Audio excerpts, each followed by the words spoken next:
Del libro Cómo cerrar las ventas, del autor Elmer Weller. Introducción y capítulo 1. Una verdadera mina de métodos y recursos que ayudarán al profesional a cerrar el mayor número de ventas. ¿Quién es Elmer Weller? Elmer Weller es el hombre que hace tiempo inventó esta frase: no venda el bistec, venda el buen olor de la carne al freírse. Eso es lo que huele sabroso, eso es lo que vende. Un buen mesero o cantinero se da perfectamente cuenta de que debe vender las burbujas, no el champán. El tendero vende el aroma, no el café. El vendedor de pólizas de seguros vende protección, no costo por semana, trimestre, semestre o año. Cuando se ofrece una aspiradora, no se vende el precio de ella, sino menos dolores de espalda. No se vende su perfecta construcción, sino ahorro de trabajo. No se vende la calidad del motor, sino la comodidad de su manejo. No se vende el que la maquinaria esté embalada, sino su facilidad de operación. No se vende el poder de succión, sino alfombras y tapetes más limpios. Hace ya 20 largos años que Elmer Weller creó su frase: no vende el bistec, venda el aroma de la carne al freírse, y creó en esta forma una nueva filosofía comercial, una nueva psicología del vendedor que se vio acompañada por cientos de miles de éxitos que sirvieron para demostrar su verdad y certidumbre. Cuando Weller era periodista, se creó el hábito de anotar las frases que escuchaba o leía y que eran verdaderas frases chisporroteantes, frases vendedoras, frases comerciales, o sea, frases para hacer dinero, usados generalmente por los buenos vendedores, por los vendedores estrella para efectuar sus ventas con éxito y sin interrupción. Las llamó frases vendedoras comprobadas, y con ese título publicó un libro cuya primera edición vio la luz en noviembre de 1917 y llegó en 1946 a la 13ª edición y las que le han seguido posteriormente. Un buen día, Elmer Weller despertó para encontrarse en las manos con un laboratorio de frases comerciales, un laboratorio de chisporroteos, como él mismo lo llamó, con 105,000 de esas combinaciones de palabras o frases vendedoras que se usan actualmente en nuestros días en no menos de 36 millones de personas, las cuales constituyen una lista de clientes que equivalen a un quién es quién en materia de negocios.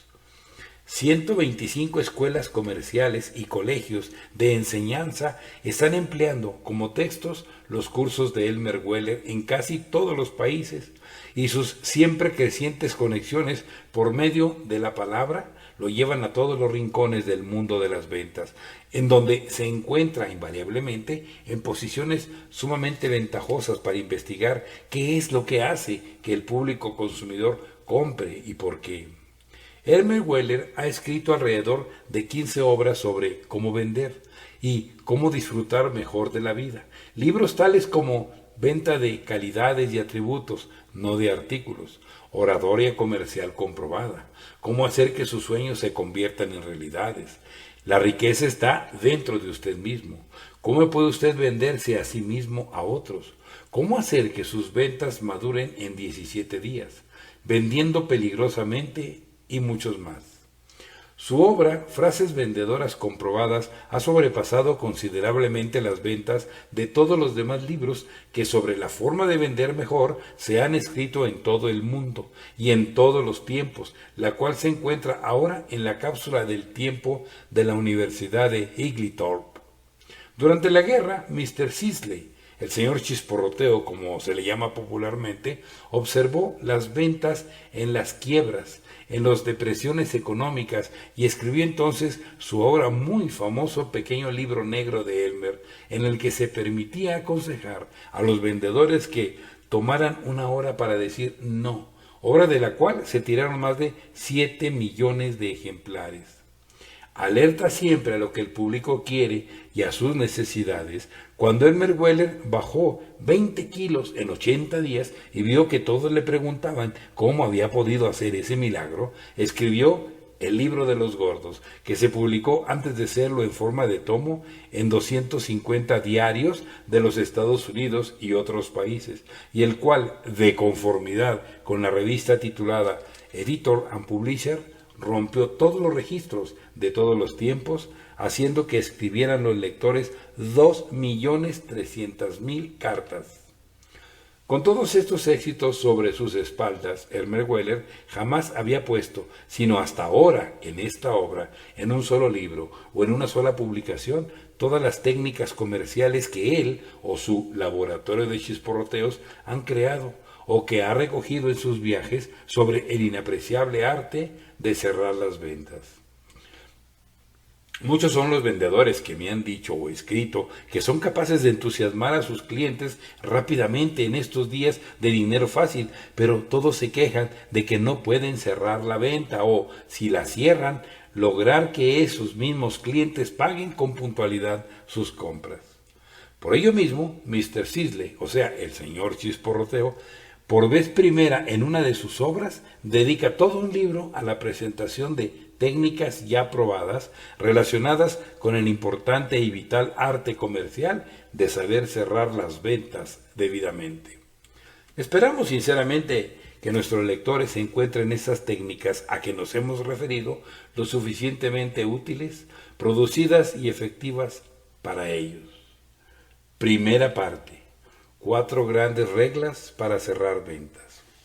Las 4 más grandes de todas las reglas para que un vendedor, al aplicarlas, logre un cierre de ventas más preciso, exacto, a prueba de fallas y más rápido, son ofrecidas a continuación. Domine usted estas 4 reglas más grandes y verá cómo enseguida se encontrará en el camino de aumentar considerablemente sus ventas y hacerlas firmes, bien cimentadas y agradables. Capítulo 1. Buen producto, buen cliente, buen acercamiento, buena forma de entusiasmarlo. Cierre pobre, resultado, no hay venta. Esa hermosa línea punteada no puede firmarse sola.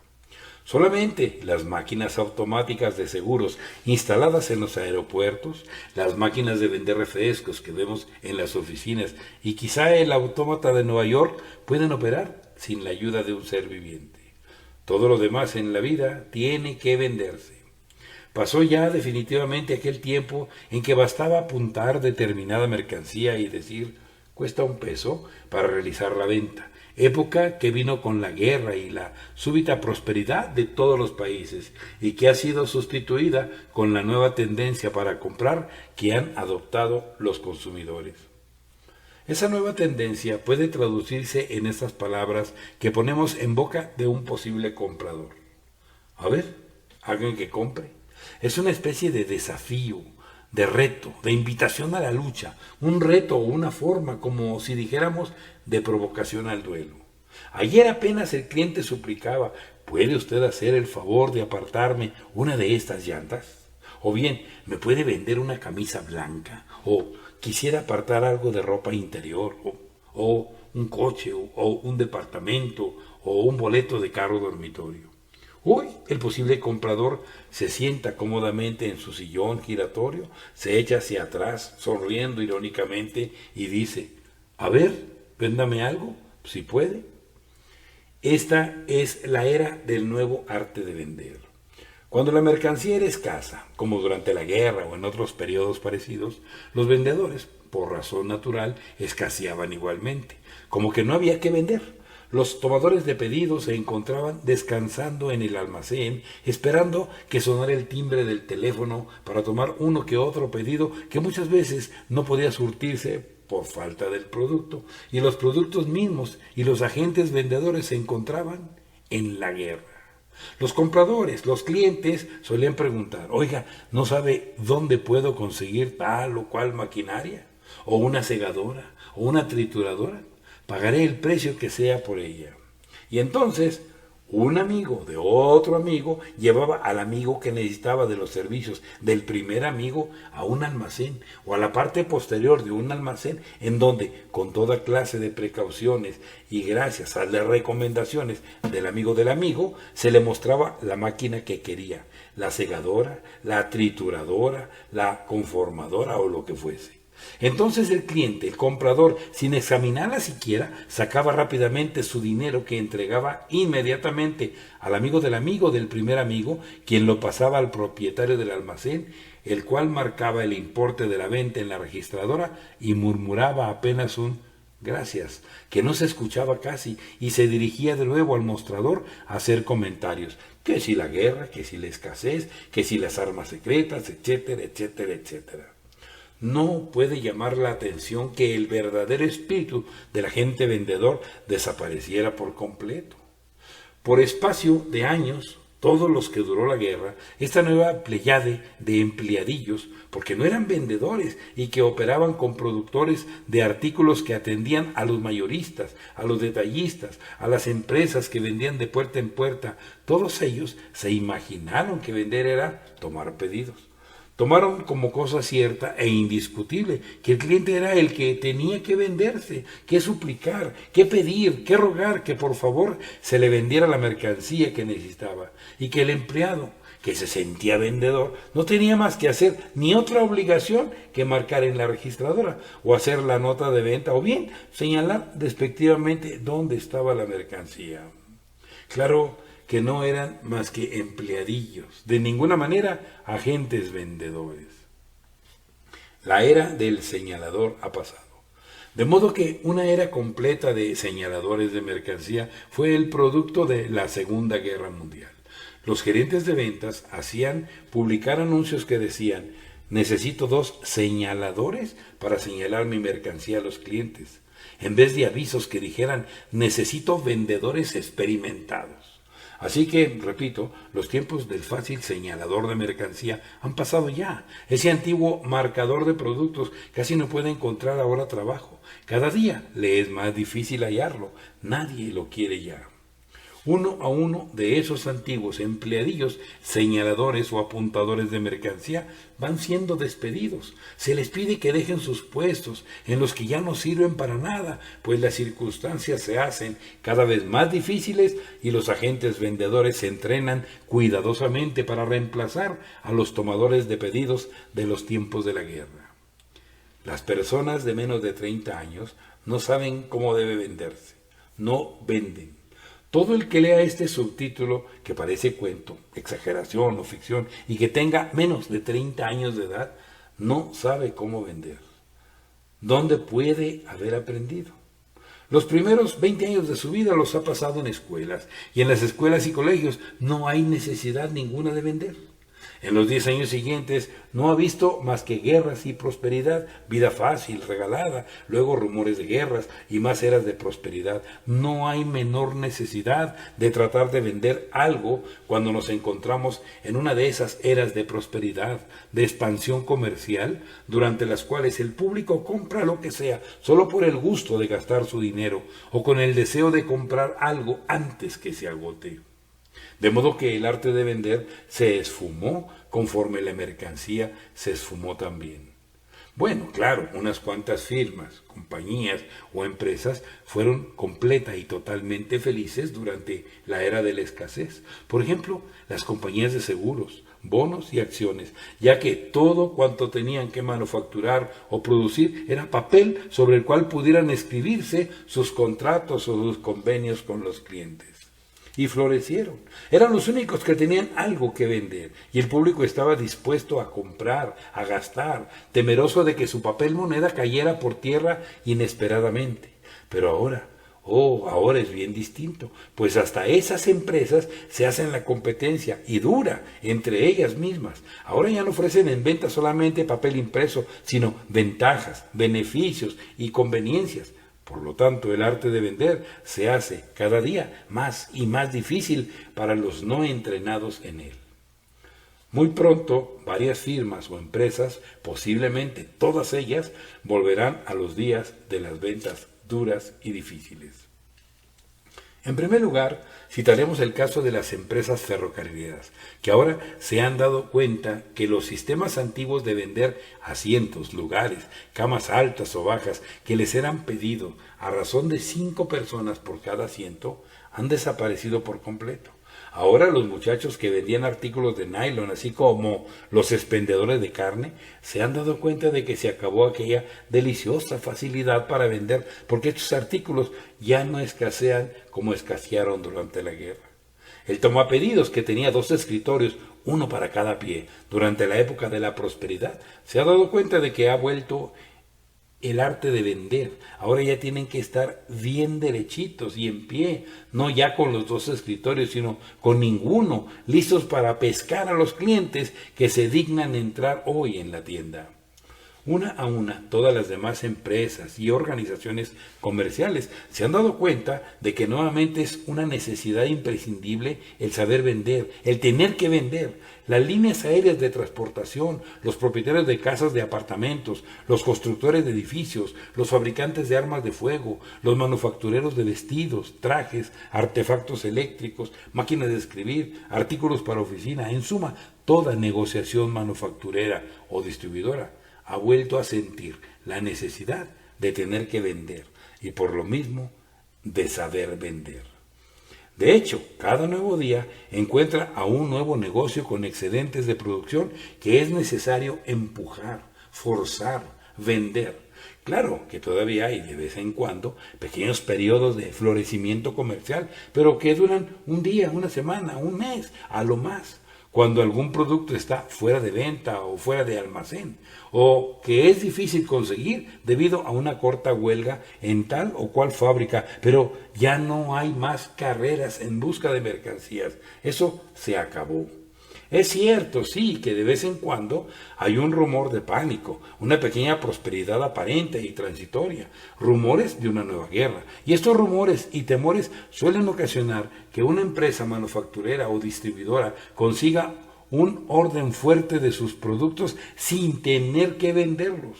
En realidad, ya que se los piden casi por favor, pero tratar de subsistir a base de esos rumores en forma permanente es un riesgo muy grande en la actualidad para una empresa, cualquiera que ella sea, o bien para un buen agente vendedor.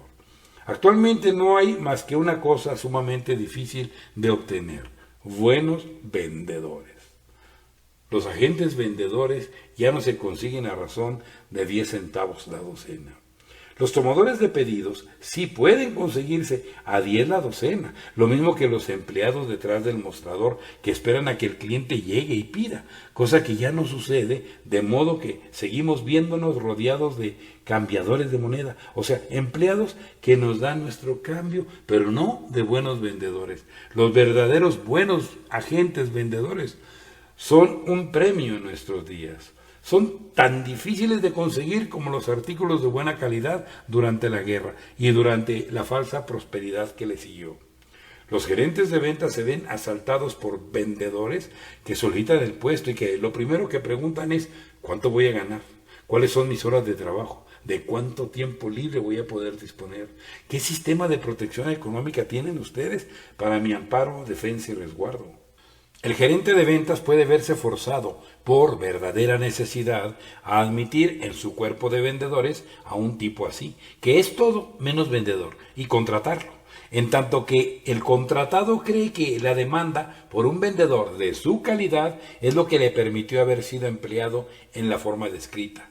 Pero tales individuos, que repito, no son verdaderos vendedores, se encuentran bien pronto con que tienen mucho más trabajo para encontrar una posición como tales vendedores, porque día a día van siendo preparados verdaderos agentes vendedores. Lo que hacen ahora los muchachos inteligentes. Como en todos los negocios, todas las ocupaciones y todas las profesiones, en las de vendedor hay también los muchachos volubles, tornadizos e inconstantes que creen que pueden durar un poco más en sus falsas posiciones de falsos vendedores, pasando de una empresa a otra, sorprendiendo siempre o tratando de sorprender al gerente de ventas de la nueva organización a la que van a parar, sin tomar para nada en consideración que la ley de la oferta y la demanda, que afecta a todos, acabará por caer sobre ellos irremisiblemente. En cambio, los verdaderos muchachos inteligentes están tratando de progresar.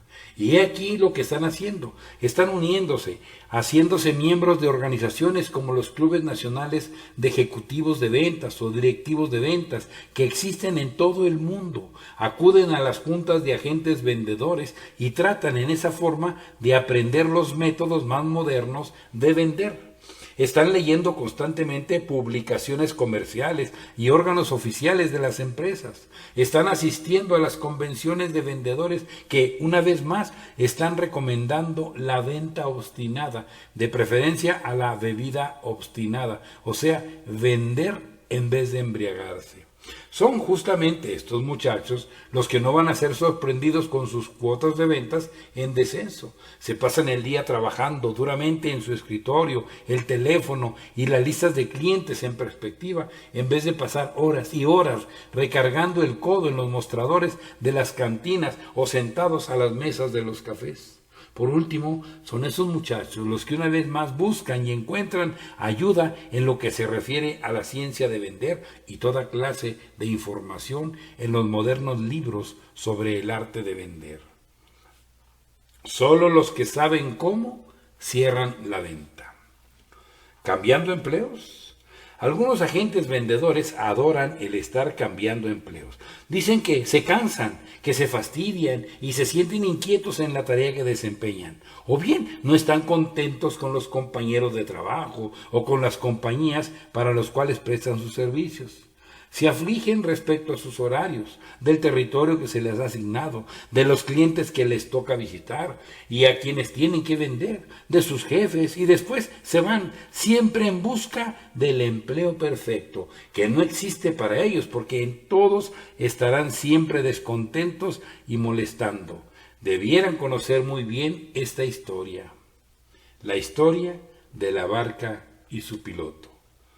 Un día, un vendedor tomó una barca en unión de su familia para cambiar de población y preguntó al piloto: ¿qué clase de gente es la que vive en la población a la que voy a mudarme? Y el piloto preguntó en calidad de respuesta: ¿qué clase de gente es la que vive en la población que ahora deja usted? Y entonces el vendedor se explayó diciendo que todos eran un montón de intratables, almas egoístas, ambiciosos, explotadores y aprovechados. Pues exactamente es la clase de personas que va usted a encontrar en la población a la que se dirige, respondió entonces el piloto. Y en otra ocasión, otro vendedor, con su familia, preguntó al piloto lo mismo: ¿cómo son las gentes del otro pueblo? Y el piloto contestó, como en la vez anterior, con su habitual pregunta: ¿cómo son los del pueblo que está usted abandonando? Las mejores personas del mundo, dijo el vendedor, consideradas, personas a las que fácilmente se les puede vender y consideradas para el trabajo, una verdadera delicia de habitantes. Pues exactamente esa es la clase de personas que va usted a encontrar en la población a la que se dirige, respondió el piloto y aceleró la marcha de la barca para llegar rápidamente al punto de desembarco. Muchas gracias.